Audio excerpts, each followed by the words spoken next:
Hej, ravno sem si naročila en mango ananas sok v lokalčku tlele ob morju in sem se odločila, da ti napišem tole razglednico. Si sploh ne vem, če sem ti povedala, da grem za 10 dni na Zanzibar. What?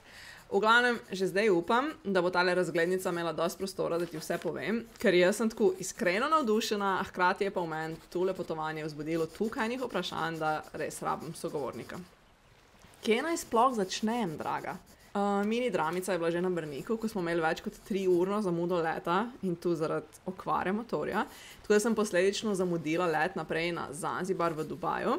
Tako da sem se po spletu na ključi zbudila za svoj rojstni dan v hotelski sobi v Dubaju in pred sabo imela mnogo ur, da ta dan preživim v tem meni osebno tako najbolj nemikavnem mestu na svetu. Ne vem, kako si ti z Dubajem, ampak meni res nikoli ni vlekluke. In veš, kako je bilo? NORO. Počutila sem se tako kot en raziskovalec tujega planeta ob vsem tistem blišču in zgradbah. Insane. Z inovativnostjo in sprejemanjem sem si naredila super dan.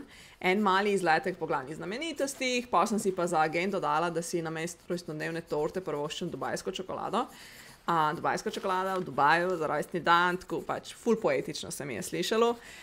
Iskreno me je pol bolj navdušil humus v neomejenih količinah v hotelu. Res sem pogrešala ta pravi arabski humus. To je to, kar imam povedati glede Dubaja. Komaj sem čakala let naprej.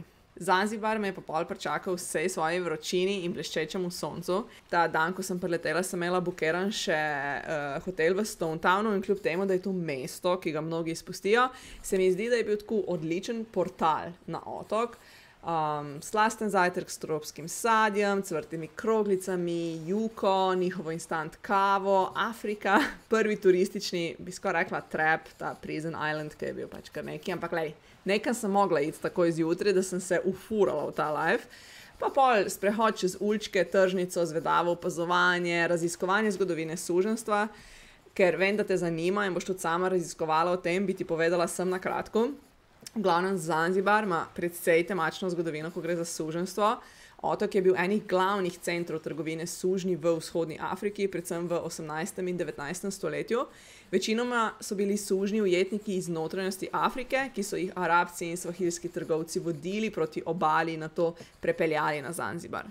Tam so jih prodajali na velikih trgih, največji pa je bil v Stone Townu, ki ga še danes lahko obiščeš. Sužnji so bili pogosto namenjeni za delo na plantažah, nageljnovih žbic na Zanzibarju ali pa so jih poslali naprej, na Bližnji vzhod, v Indijo ali celo v Ameriko. Tudi lahko si predstavljaš, da če imaš oči odprte, začutiš in res opaziš marsikaj.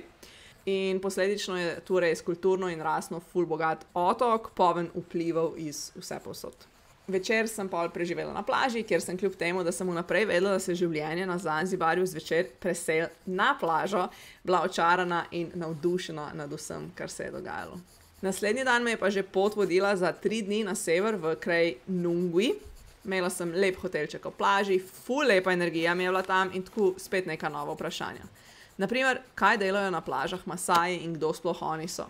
Raziskovanje njihove identitete prepuščam tebi. Sem bila pa na začetku precej nastrojena, ker sem njihovo prisotnost na otoku skrčila zgolj na agendo zanzibarskega tega turističnega odbora ali whatever. Masaje namreč želijo na otoku kot nekakšne maskote Afrike. Podobno nastrojeno sem pri sebi opazila tudi glede samega turizma.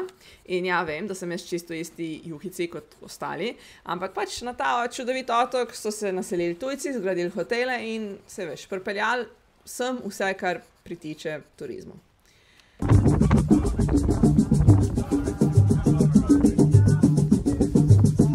Moram priznati, da se je proti koncu potovanja ta nastrojenost mičkeno ublažila. Priključilo se je še neko razumevanje z druge perspektive, strani lokalcev. Večina jih je hvaležnih za turizem, ker jim to prinaša delo. Masaji so radi tukaj, ker se potem lahko na celino vrnejo z denarjem in pomagajo svojim družinam in tako naprej. Ne? Razumljivo, itak. Kompleksno, absolutno, ker se mi zdi, da vseeno o pogovorih lahko začutiš res to njihovo plat, kaj oni profitirajo od tega, po drugi strani pa predvidevam po svojih izkušnjah, da nimajo pa tega vpogleda v to, kaj pomeni na dolgi rok furanje turizma. Je pa na Zanzibarju turizem tako dodelan, da sem se parkrat počutila dobesedno kot v zabaviščnem parku, tako v Gardalandu, ima neke določene atrakcije in ti si se zbereš, kam greš, plačaš in že, evo, se že peleš. Prevozi so urejeni, izleti urejeni, vsi so prijazni, storitve so opravljene korektno. In če mi dovoliš še en pomislek, kdo profitira od tega in ali se s tem res prispeva k globalnemu razvoju otoka? Kako je z ljudmi v notranjosti brez znanja angleškega jezika, se počutijo odrinjeni?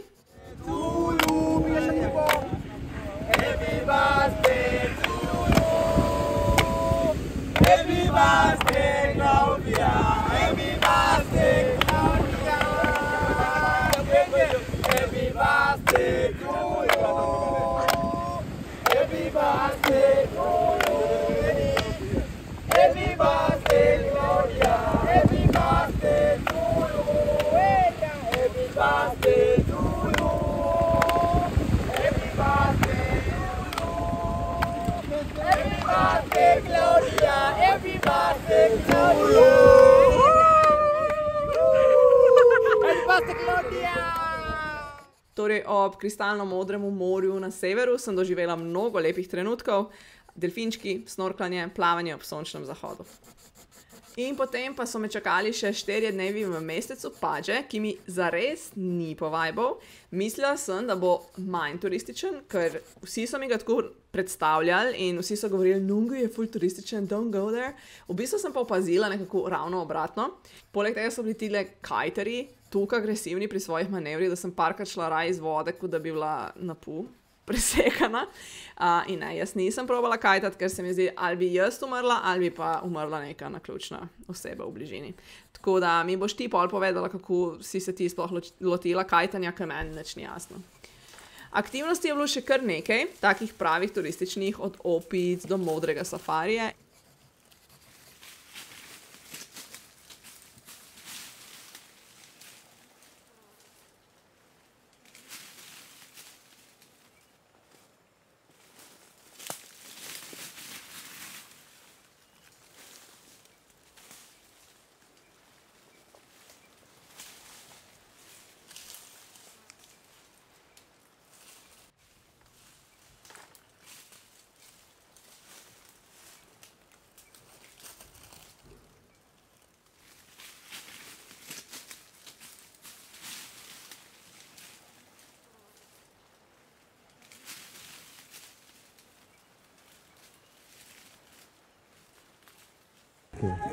Oi, listen. How do I move? Okay, listen. Yeah.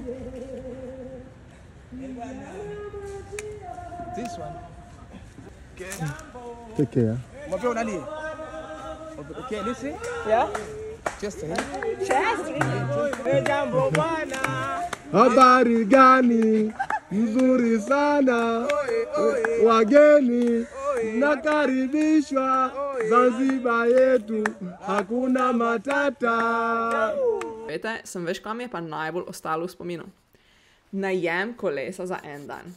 Pot do mesteca Džambijani, malo po cesti, malo po plaži, srečevanje ljudi, ustavljanje, pogovori, zahajajoče sonce, čisto mazane noge, prašen obraz, prepotena obleka, malčka ob cesti v okrepčevalnici, kjer smo se že dobro poznali, kaos, krave, glasba. To je bila res moja najljubša aktivnost. In če še malo krepim tole misel, Zanzibar je že sam po sebi ena taka velika aktivnost. Sem, da stopiš iz svoje male sobice, boš lahko prisostoval življenju. Otroci, ki kontrlinkajo gume, fantje, ki igrajo fuzbal, punce s torbicami, ženske, ki čakajo ribiče, fantje, ki plešejo, družine, ki se peljejo na motorju, glasno vzklikanje Hakuna Matata. In takrat bo čas za pogovor, za nasmeh in za to, da si samo prisoten.